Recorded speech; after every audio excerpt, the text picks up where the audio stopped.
Halo semuanya, di video ini kami akan membahas review jurnal yang berjudul Employment Discrimination Against Indigenous People in the United States, Evidence from a Field Experiment oleh Patrick Patton and Brigham Walker tahun 2020. Identifikasi variabel X dan Y.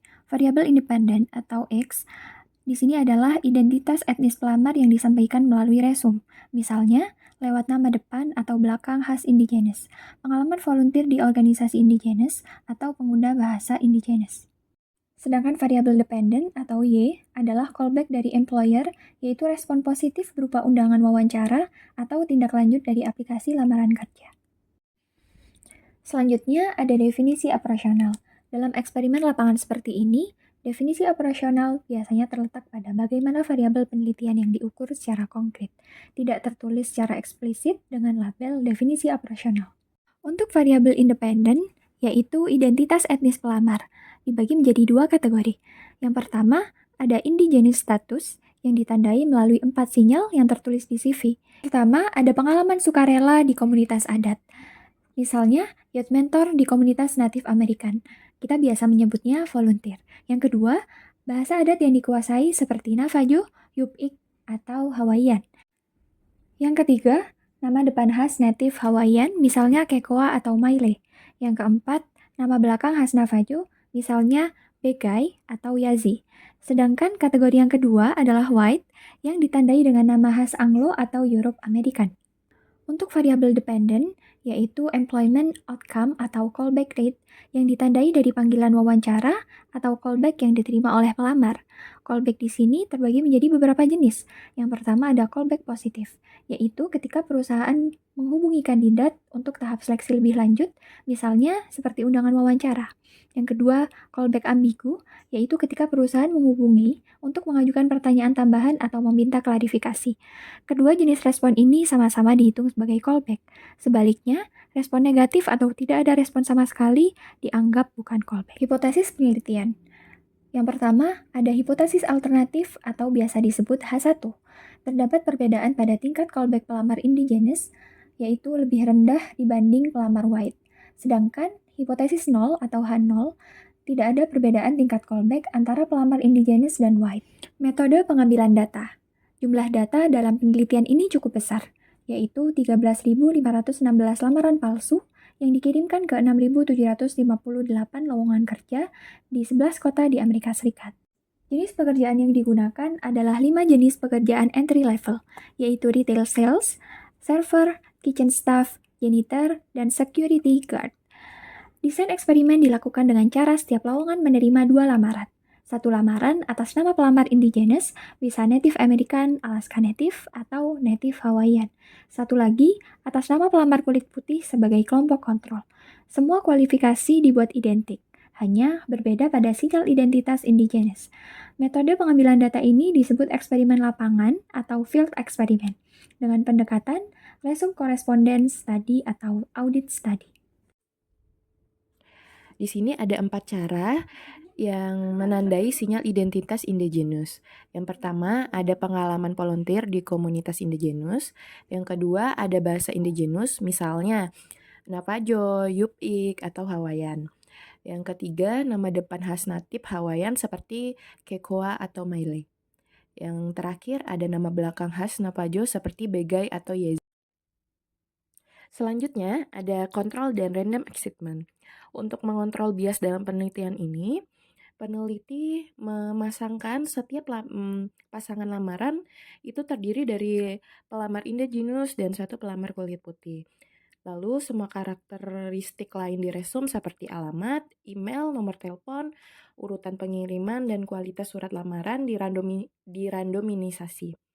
Selain itu, setengah dari pelamar Native American diberi sinyal tambahan bahwa mereka berasal dari Indian Reservation, misalnya melalui nama sekolah menengah di wilayah reservasi. Selanjutnya ada respon dari pemberi kerja dikategorikan ke dalam 3 jenis. Yang pertama ada respon positif.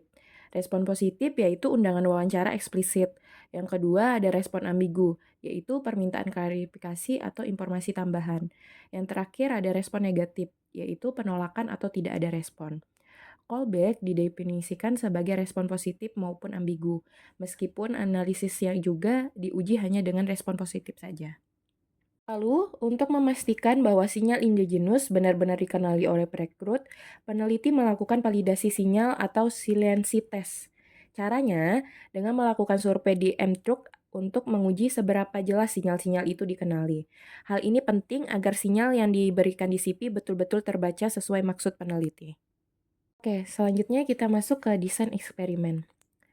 Jadi, jenis desain eksperimen yang digunakan adalah quasi-experimental design dengan bentuk audit atau correspondence field experiment.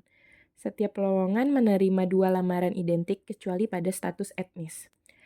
Identitas indigenous diinduksi melalui 4 sinyal: nama, bahasa, pengalaman volunteer, dan catatan sekolah atau pekerjaan dari Indian Reservation. Untuk kelompok kontrol, pelamar white adalah yang diberi latar belakang pedesaan. Semua CV dibuat dengan tingkat pendidikan, pengalaman, usia, dan format yang sama. Teknik analisis data. Dalam penelitian ini, menggunakan teknik analisis data yang dilakukan dalam beberapa tahap. Tahapan pertama ada analisis deskriptif, yaitu menghitung tingkat callback mentah per kelompok. Lalu, uji statistik menggunakan pisar exact test 2 sisi untuk membandingkan proporsi callback. Lalu tahapan terakhir itu ada regresi linear probabilitas dengan fixed expect untuk kota dan pekerjaan. Ditambah kontrol seperti status pekerjaan, keterampilan, gender, dan urutan pengiriman. Selain itu, ada data di cluster pada leper resume. Analisis tambahan dilakukan. Yang pertama, regresi terpisah berdasarkan jenis sinyal identitas, kota, pekerjaan, dan asal reservasi. Yang kedua, pembobotan atau weighting berdasarkan populasi dan distribusi pekerjaan. Yang ketiga, koreksi Newmark pada tahun 2012 untuk mengatasi bias akibat perbedaan varian karakteristik yang tak teramati. Lalu, dilakukan juga analisis dekomposisi. Guildbach Decomposition dan Oaxa Blinder Decomposition menggunakan data Current Population Survey untuk menganalisis kesenjangan upah, tingkat pengangguran, durasi pengangguran, dan masa kerja. Hasil penelitian. Yang pertama, tidak ada bukti diskriminasi yang signifikan dalam callback rate. Tingkat callback indigenous yaitu 20,1%, hampir sama dengan white, yaitu 19,8%. Yang kedua, tidak ada perbedaan berdasarkan jenis indigenous, Native American, Alaska Native, Native Hawaiian, sinyal identitas, asal reservation, kota, maupun jenis pekerjaan. Namun, analisis tambahan menemukan hal penting.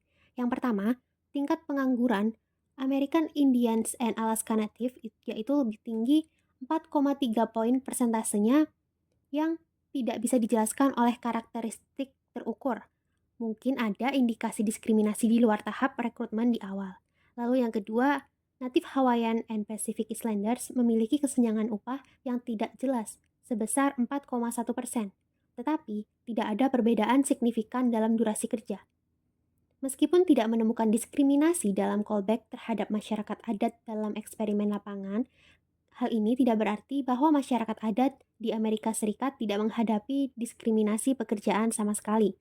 Hal ini dibuktikan dengan suku asli menghadapi tingkat pengangguran yang lebih tinggi tanpa penjelasan dan menempati pekerjaan dengan upah yang lebih rendah. Penelitian ini juga menimbulkan beberapa isu etis yang perlu dipertimbangkan.